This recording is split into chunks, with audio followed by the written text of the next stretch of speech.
guys, so welcome back to another movie review. I finally watched the live action version of The Little Mermaid, which, as I'm sure any of you who've been around this channel a while remember, I was highly skeptical of when I first heard about this project because before anyone says it, no, had nothing to do with the race card, none at all. It had to do with I am hypercritical of all the live action Disney remakes. Again, those of you who've been around this channel a while know that pretty much I typically hate most of them. Cruella doesn't count because that's technically not a remake. It was its own thing based off another project, but I freaking loved Cruella. That was like my favorite of the live action ones, I think. But I think for as hypercritical as I was of this one going in, even my notes that I took during the movie, there's like a definite shift, and you can basically see the exact moment where I went from making fun of this thing mercilessly to, oh my god, I'm on board and I love this thing so much. Yeah. Yeah, it's like that. It's like that. But yeah, normally I just I go into them wanting to like them, but then I just sit there and I nitpick them to death and just find everything wrong with them humanly possible. I don't try to do it, it's just how my brain is wired. I do the same thing over Beatle biopics, so it's not personal to Disney. It's just, I have issues. I have issues. But this one, just, I'm letting you know right off the bat, I actually did really, really like this one. So, my notes that I took during this. I'm gonna read them off my screen and try to like elaborate on them and everything. But fair warning, spoilers, but then again, it's The Little Mermaid. If you have ever seen The Little Mermaid, like the original, there's not really gonna be much here that's a surprise, so I don't feel bad about spoilers in this. Um, while a lot of this movie is kind of a shot by shot recreation, there's plenty of it that they created their own thing and like went off and made like their own unique stuff that is only in this version, which I respect it for. Because it's in a way where I didn't think it felt forced. If you had described it to me before I watched this, I probably would have said that it sounded forced and like they were trying to fit a square peg in a round hole. But when you watch it, just go into it with an open mind, because I swear to you, it actually ends up working, okay? Like, just hang with it. Hang with it. I am usually the biggest shit stirrer when it comes to these, but no. If even I'm telling you this one's good, like, just suck it up and give it a chance, all right? Just watch it once before you make an opinion. But anyway, so unlike the original, this one does not start out with the jaunty party on Eric's ship. No. This one is starting out on stormy seas and everything, and Eric's crew is chucking harpoons at what they think is a mermaid, and it's obvious really, really fast that there is a very hostile attitude towards specifically mermaids in this, which is like, oh, that probably isn't gonna end well for someone. Uh, but yeah, turns out to be a fucking dolphin, which Eric rags on them mercilessly for.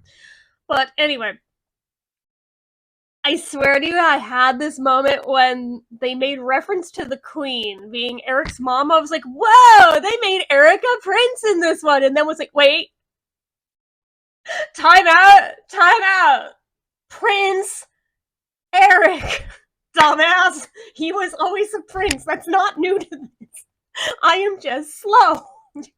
Somehow, even with him literally being named Prince Eric, even with him literally having a castle in the original, right over my head that, hey, he's royalty. I know. Like, that movie came out when I was like 4. Alright? I watched it every single day for years on end, had so much merch of it, and yet, somehow did not register in my head that, hey, dumbass, he's not just called Prince Eric, he is an actual literal prince. Anyway, but yeah, so less than 5 minutes in, and I'm already missing the bright colors of the original. Now, put a pin in that, because it starts out dark and kind of dull. I promise it gets more colorful later, okay? So just, if you're missing them as much as I was, just hang in there. They get there. They find their way. They get there. I promise you they do. Like, by the time you get to Under the Sea, the vibrant colors are there, and they stick around for, like, the rest of the movie. It's beautifully done. So just hang with me, because, again, I was super critical, too, of the same exact thing. But anyway, so harsh criticism. This was one of, like, actually my biggest nitpicks with it. They tried to CGI the effects of being underwater, but, like, the way everyone's hair moves under the water is so not believable. Like, you could tell they tried, but it just, you're not selling anyone on that. That is not the way hair moves, underwater or otherwise. I just, no. Fucking no. That really wrecked the suspension of disbelief for me. That's one of the things with the CGI that just out the damn window. But anyway, the scenery is beyond gorgeous, though. I'll give it that. So, I mean, the CGI is good and bad at the same time. It just depends which thing we're zeroing in on and looking at. But anyway, so King Triton's mermaid daughters are more diverse in this version, which I fully expected. Although, thinking back to the original, I think they kind of were in that too, actually. Maybe not quite as diverse as here, but I seem to recall that being a thing with at least a couple of them. Yeah. But, given, like, all 7 of them seem to be different ethnicities, I'm like, so are we supposed to believe they all came from the same 2 mermaid parents, or does King Triton have 7 different mermaid baby mamas? Because, each daughter is supposed to represent one of the 7 seas, which would lead me to believe different moms. But if that is the case, where the fuck are the moms? Yes, Ariel's mom is dead, but if the other mermaid sisters have different moms, where the fuck are they? I'm sorry, like, not the things I should be zeroing in on, but I'm like, bro, I can't be the only one thinking it. I literally can't be the only one thinking it. And for as squeaky clean as Disney likes to be, making King Triton a polyamorous guy, I don't know. It seems like a weird move for Disney, but alright, I'll allow it. It's totally not the point we're supposed to be making here. But anyway, so CGI Sebastian. He's creepy as fuck. I said what I said. I don't take it back. And Flounder is worse. He's not cute. I'm sorry. Like, he just looks like a fish, and I don't know if that's what an actual flounder looks like, but, like, he's not cute. Neither is Sebastian, which, they're so lovable in the original, but I'm like, I'm not used to them not being cute. I like them being cute. Make them cute. There had to have been a way to have done that here, but we didn't go with that. But anyway. So the CGI for the shipwreck scene with the shark, I'm really not sold on either, because there's not nearly enough barnacles on everything. We've all seen what the inside of the Titanic looked like. There's, like, paper maps and books that are perfectly intact and legible and not a bit of fucked up ink or anything. Like, I'm sorry, I'm not buying it. That's not how paper reacts with water. You cannot tell me that those are going to be perfectly preserved underwater, even as they're, like, flipping through them and stuff. Not even, like, some water damage, warping, nothing. Like, again, totally not the point I'm supposed to be zeroing in on, but just the suspension of disbelief is shattered with things like that, my dudes. I'm just saying. But, that said, what the CGI lacks in that, it makes up for in the shark scene being way the hell more menacing in this version, like, to the level of traumatizing kids for life in this one. Like, Jaws for wee ones is basically what this comes off as. I'm like, oh, okay, I was sitting here making fun of it, and oh shit, like, suddenly now I'm engrossed in this and invested. I didn't ask to be invested, but here we are. That is, like, the moment. Anyway. But then Scuttle shows up and, 1, why is Scuttle a girl? And B, How and why can Scuttle breathe underwater? She's a frigging bird. She's a seagull. Last I checked, seagulls don't breathe underwater. So what the fuck is that? Because the first time we meet her, she is literally underwater. I know, I am way too mad over this fact, and this is the fact I have brought up with every single person I've talked about this movie with since watching it last night, but oh my god. Justice for Scuttle, justice for seagulls, what the hell was that? What was that choice you made?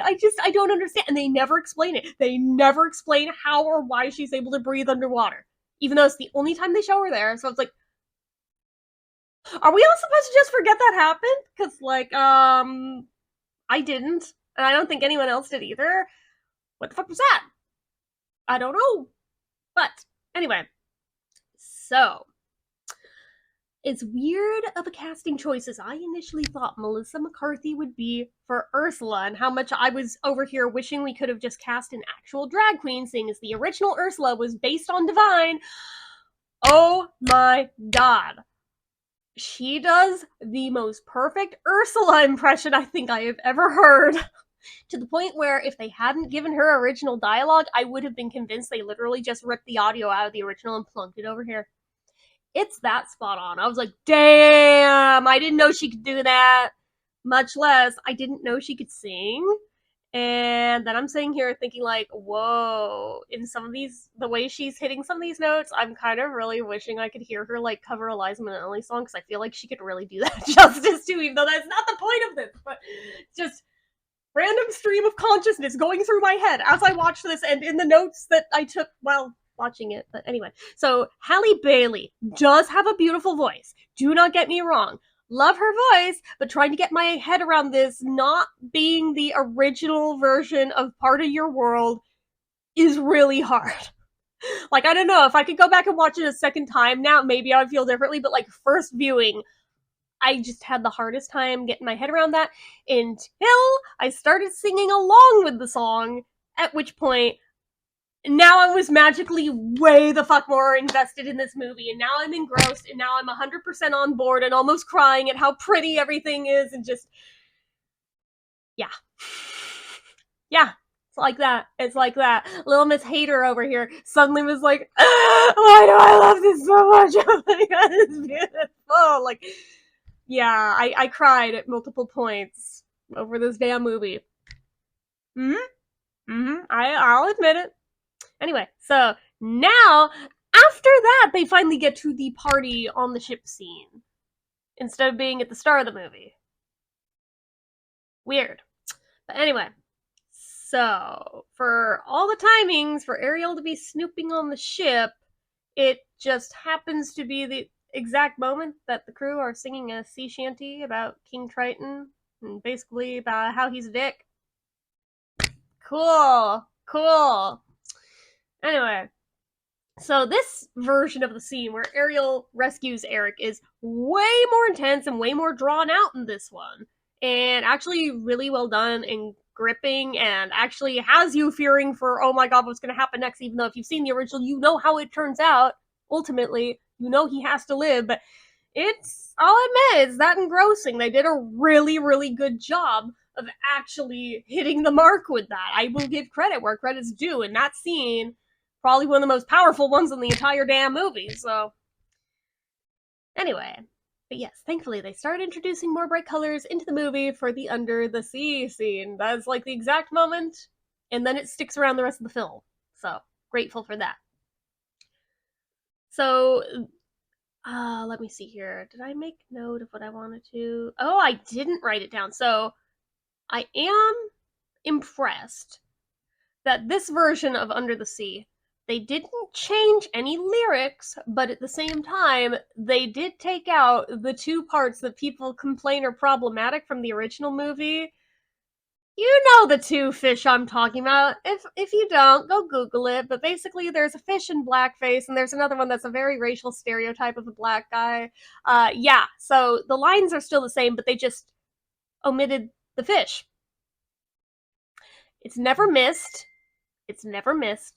The way that they did it, because the lines are still there, and unless you are intently waiting to see what they are going to do about those two fish, You don't even notice that there's something missing.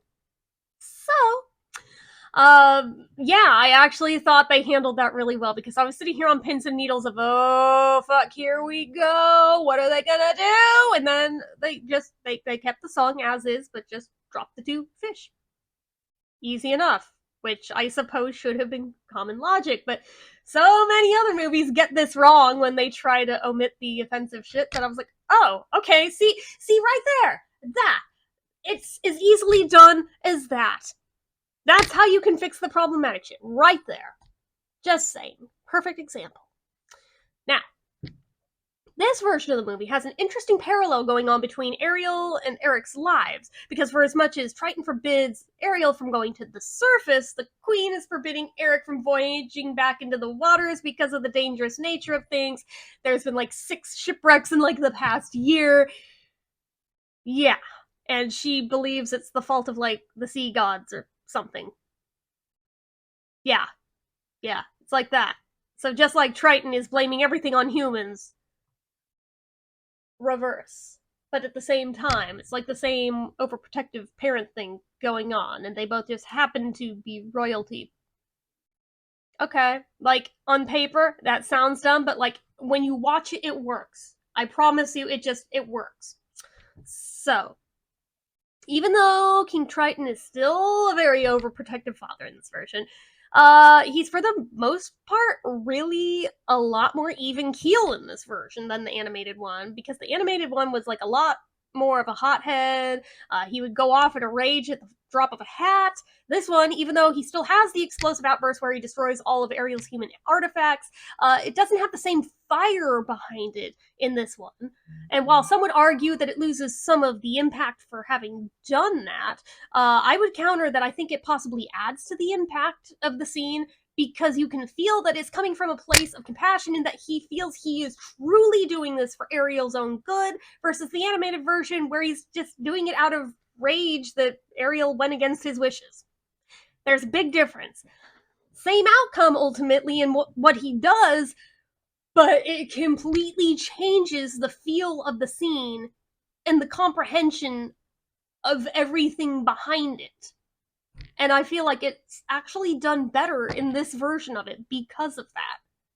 They did a lot more with the parental role part of this in actually making him come off like a really good parent, actually, in this, versus the other, where it's just like, ooh, rebellious teenager rebels against her overprotective daddy. Like, yeah, no, that one, it was lacking. And kind of watching it in hindsight now, it's like, child, shut up, you're 16, sit down and shut up. Whereas this one, it's like, you can make an argument for literally both sides of the line that they are both correct, both can be true at the same time, and see where they're both coming from and agree with them both simultaneously. Like I said, I feel like this one does it way better. So, since when does Ursula appear in a watery bubble visage a la Glinda the Good Witch in The Wizard of Oz? Just saying.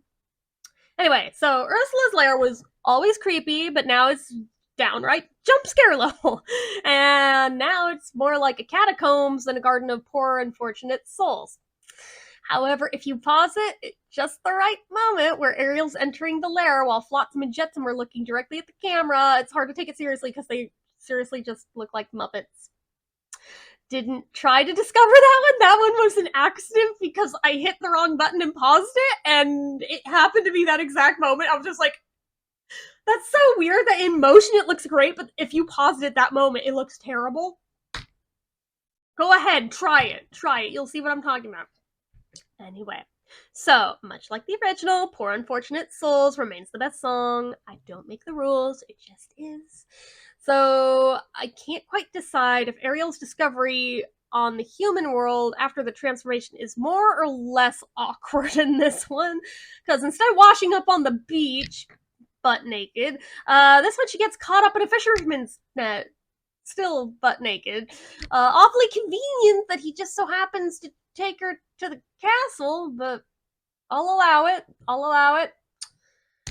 So I thought the addition of new songs in this would bother me, because usually they feel forced, usually they feel out of place, but this one they actually fit in really well to the point where I could see them easily fitting in with like a live stage production of The Little Mermaid.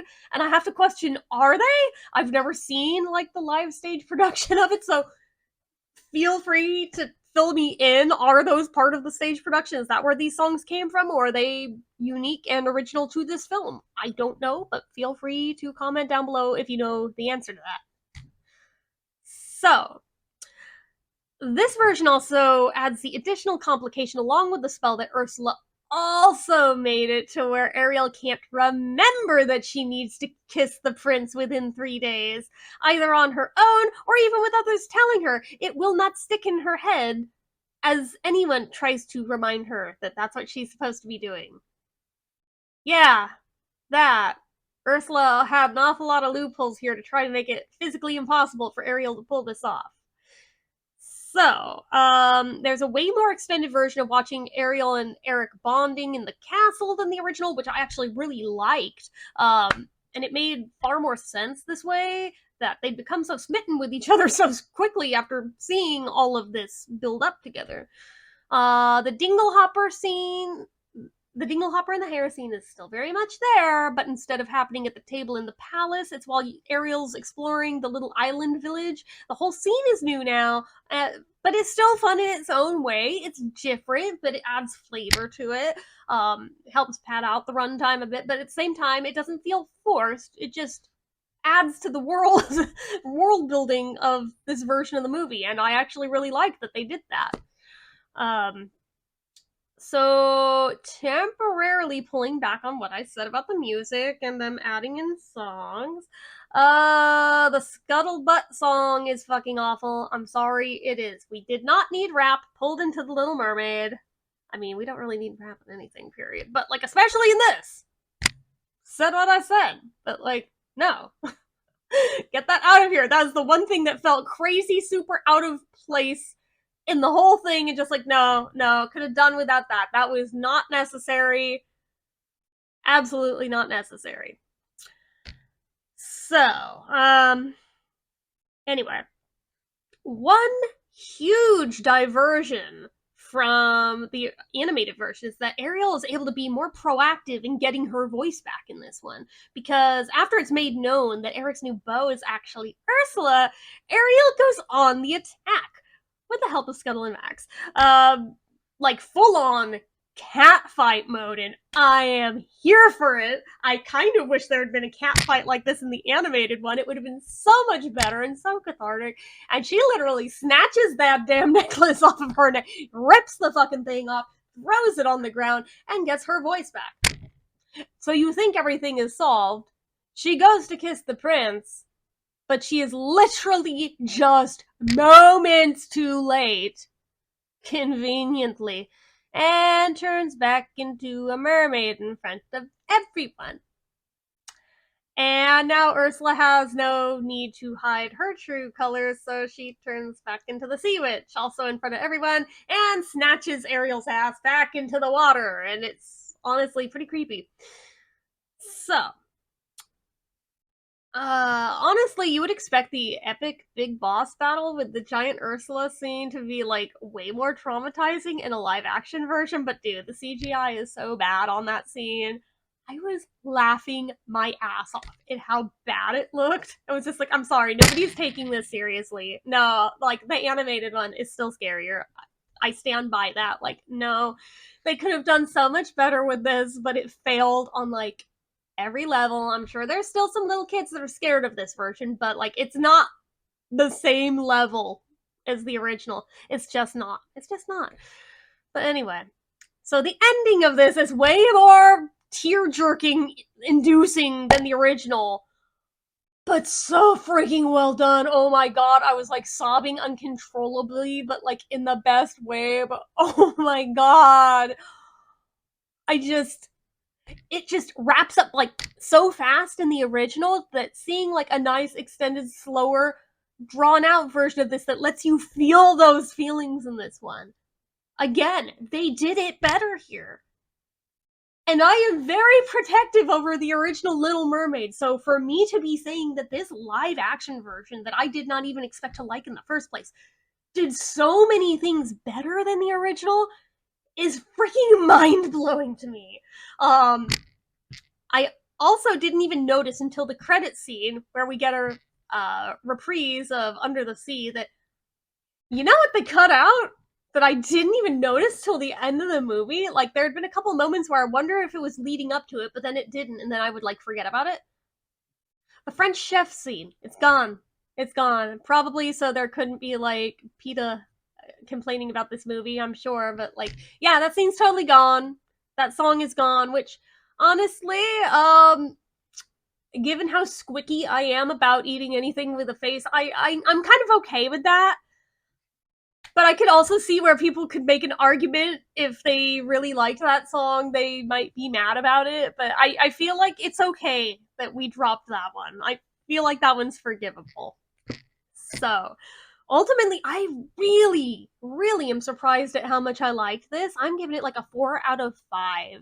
A 4 out of, I'm sorry, 4.5 out of 5 stars. The only reason I'm not giving it the 5 is because the wonky CGI really, and just like some of those moments where it destroyed the suspension of disbelief. But if not for those, I'd be giving it a 5 because I'm shocked at how much I like this.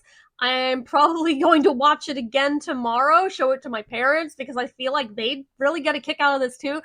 My sister tried to bring me to the movie theater when it was still in theaters to get me to watch this, but I was just so convinced that I wasn't going to like it just because of how the other Disney live action movies have gone so far, and I just have not liked them, that I was like, I'm not wasting my money on that. Now, I wish I had. I really wish I had, because I bet this movie was gorgeous on the big screen, but I was so far up my own ass that I couldn't be bothered. Now I'm kicking myself for it, but that's how it goes sometimes. And then my other sister messaged me when it hit streaming. She's like, have you watched the live action Little Mermaid? Oh my god, I'm crying so hard, but it's so good. And I was like, okay, all right. That's both sisters telling me I need to see this one. All right. Curiosity is winning out. Fine. Even if I end up hating it, I'll watch it. But I ended up falling in love with it like a lot, like to a really shocking degree. Probably one of my favorite things I've seen this year, all year, and that is saying something. So, yeah, those are my thoughts on the live action Little Mermaid. I cannot believe that I liked it so much. It is proof that if Disney wants to, they can do the live action remake thing correctly. But we're just all so used to them sucking that a lot less people gave it a chance in the first place, and that is disappointing, truly. So, I'm just saying, as somebody who normally is the biggest critic of them, I would say if you're gonna give one a chance just to see, this is the one. This is the one. So, anyway, that's it for this one, guys. So, as usual, you know what to do. If you like this video, go ahead and give it a like. If you're not already and you'd like to be, click subscribe. Hit that notification bell icon so you never miss an upload. Leave comments down below. Make sure you're following my social media accounts, my Facebook fan page, my Twitter, my Instagram, my eBay, my Reddits, everything and more. It's all down below. And if you like what I do here on this channel and you'd like to help support it, the donation link, as always, is down in the description. Anyway, guys, till next time, see ya.